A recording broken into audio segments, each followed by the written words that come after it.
আসসালামু আলাইকুম সবাই কেমন আছেন? আশা করি সকলে ভালো আছেন এবং সুস্থ আছেন। বাংলাদেশে কিছুদিন হলো ওয়ালটনের পক্ষ থেকে তাদের ফ্ল্যাগশিপ লেভেল স্মার্টফোন তাদের বিবেচনায় ওয়ালটন প্রিমো ZX4 লঞ্চ হয়ে গেছে। সো এই ফোনটি যেমন প্রাইস এসেছে এবং সেই রকম প্রাইস সেগমেন্টের আরেকটি স্মার্টফোন বাংলাদেশে খুবই পপুলার। আজকে আমরা এই ভিডিওতে Walton Primo ZX4 versus Realme 8 এর কম্পারিজন ভিডিও করব। আপনারা দেখছেন টিউটোরিয়ালস ভ্যালি টেক ভ্যালি, আপনাদের সাথে থাকছে আমি তাইসির। সো বন্ধুরা শুরু করা যাক।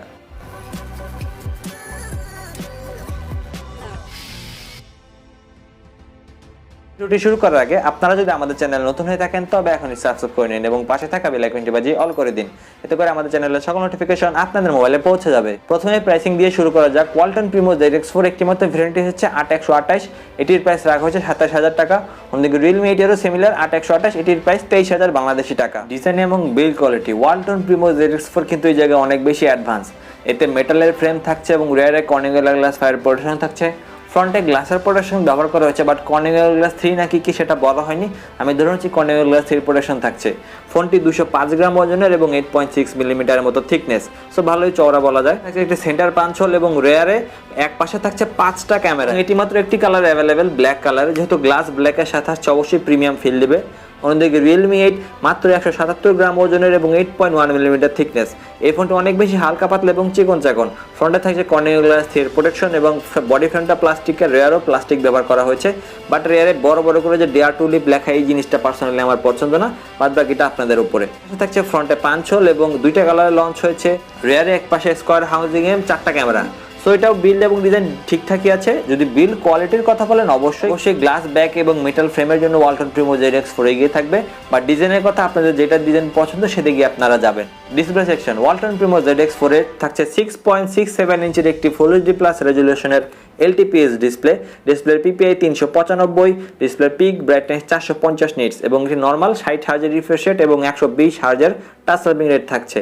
অন্যদিকে Realme 8 এ থাকছে 6.4 inch super AMOLED panel, full HD plus resolution অর্থাৎ 1080p। এটা নর্মাল 60 হার্জের রিফ্রেশ রেট বাট 180 হার্জের টাচ সার্ভিং রেট থাকে, যেটি কিনা গেমিং এর বেলায় কিছুটা হেল্প করবে। ডিসপ্লে PPI 411 এবং পিক ব্রাইটনেস 800 নিটস। অবশ্যই সুপার অ্যামোলেডের সাথে IPS HDR কোনো রকম টক্করই হয় না, এছাড়াও এটার টাচ সার্ভিং রেটটাও বেশি। সো Realme 8 এর ডিসপ্লেটা অবশ্যই ওয়ালটন প্রিমো ZX4 থেকে অনেক বেশি বেটার ব্যবহার করা হয়েছে। প্ল্যাটফর্ম দুটি ফোনেই থাকছে Android 11, but Walton Primo ZX4 এ থাকছে AI UI 2.0, অন্যদিকে Realme 8 তে থাকছে Realme UI 2.0। সো অবশ্যই Realme UI কিছুটা বেশি ফিচার রিচ, বাট আপনাদেরকে স্টেবল পারফরমেন্স দিবে AI UI 2.0। বাট এটা একদম স্টক লাইক UI, একদম স্টক অ্যান্ড্রয়েডের মতো ব্যবহার করতে পারবেন, বাট খুব বেশি একটা ফিচার পাবেন না। প্রসেসর GPU CPU দুটি ফোনই একদম সিমিলার ব্যবহার করা হয়েছে। প্রসেসর সেকশনে ব্যবহার করা হয়েছে Mediatek Helio G95, GPU সেকশনে ব্যবহার করা হয়েছে Mali G76 MC4। Octa core CPU ব্যবহার করা হয়েছে 2টি core 2.05 GHz clock Cortex A76 core, বাকি 6টি core 2.0 GHz clock Cortex A55 core.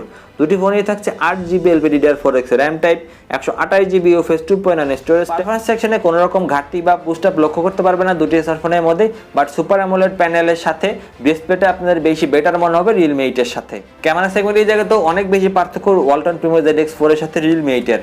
Walton Primo ZX4 এ ব্যাকে 5টা ক্যামেরা, 64 মেগাপিক্সেলের f1.8 অ্যাপারচারের Sony IMX682 main sensor, 8 মেগাপিক্সেলের f2.0 অ্যাপারচারের আলট্রা সেন্সর, 5 মেগাপিক্সেলের f2.2 অ্যাপারচারের ডেপথ সেন্সর, বাকি দুইটা 2 মেগাপিক্সেলের f2.4 অ্যাপারচারের ম্যাক্রো এবং ডেপথ। ফ্রন্টে 32 মেগাপিক্সেলের f2.0 অ্যাপারচারের সেলফি ক্যামেরা। অন্যদিকে Realme 8 এর রিয়ারে 64 মেগাপিক্সেলের f1.8 অ্যাপারচারের ওমনি ভিশনের লেন্স, 8 মেগাপিক্সেলের f2.0 অ্যাপারচারের আলট্রা ওয়াইড লেন্স, বাকি দুইটা 2 মেগাপিক্সেলের f2.4 অ্যাপারচারের ম্যাক্রো এবং ডেপথ। ফ্রন্টে 16 মেগাপিক্সেলের f2.2 অ্যাপারচারের সেলফি ক্যামেরা। সো সেলফিতে তো অবশ্যই ওয়ালটন প্রিমো ZX4 অনেকটা এগিয়ে থাকবে এবং রিয়ারও যেহেতু সনির 64 মেগাপিক্সেলের সেন্সর অবশ্যই অনেক বেশি বেটার পারফরমেন্স করবে অমনি ভিশনের থেকে। দুটি ফোনই আপনারা সর্বোচ্চ 4K 30 fps এ ভিডিও শুট করতে পারবেন। দুটি ফোনে 3.5 হেডফোন জ্যাক পোর্ট থাকছে এবং দুটি ফোনে সিঙ্গেল স্পিকার থাকছে। এই জায়গায় আমি পার্সোনালি হতাশ, দুটি ফোন অবশ্যই ডুয়াল স্পিকার ব্যবহার করা উচিত ছিল। সেন্সরের বেলায় সবকিছু similar, but Walton Primo ZX4 এ থাকছে সাইড মাউন্টেড ফিঙ্গারপ্রিন্ট স্ক্যানার, যেহেতু এটা একটা IPS প্যানেল। অন্যদিকে Realme এ থাকছে in display fingerprint sensor. Battery সেগমেন্টে অনেক বেশি পার্থক্য। ওয়ালটনের থাকছে 4000 mAh ব্যাটারি এবং 18 ওয়াটের ফাস্ট চার্জিং সুবিধা। অন্যদিকে Realme তে থাকছে 5000 mAh ব্যাটারি এবং 30 ওয়াটের dart charger. So battery segment অবশ্যই রিয়েলমি অনেক বেশি এগিয়ে থাকবে। বন্ধুরা ওভারঅল কনফিগারেশনের মধ্যে রিয়েলমি 23,000 টাকায় লঞ্চ হয়েছে, ওয়ালটন প্রিমো 27,000 টাকায়। রিয়েলমি আপনারা অবশ্যই অফলাইনে 22,000 টাকার মধ্যে পেয়ে যাবেন। সো একটা সুপার অ্যামোলেড প্যানেলের সামনে আইপিএস এলসিডি দাঁড়াতেই পারে না। ক্যামেরা সেগমেন্টে শুধুমাত্র ওয়ালটনের এই ফোনটি রিয়েলমির ফোনটিকে বিট করে যায়, শুধু ক্যামেরা সেগমেন্ট বাদবাকি যে কোনো কারণে আপনার অবভিয়াস চয়েস হবে এরকম বাজেট সেগমেন্টে রিয়েলমি 8। তো বন্ধুরা ছিল আজকে আমাদের ভিডিওটি কেমন লাগলো, ভালো লাগলে থাকলে লাইক করবেন এবং শেয়ার করবেন। পরবর্তী ভিডিও দেখা পর্যন্ত সবাইকে আল্লাহ হাফেজ।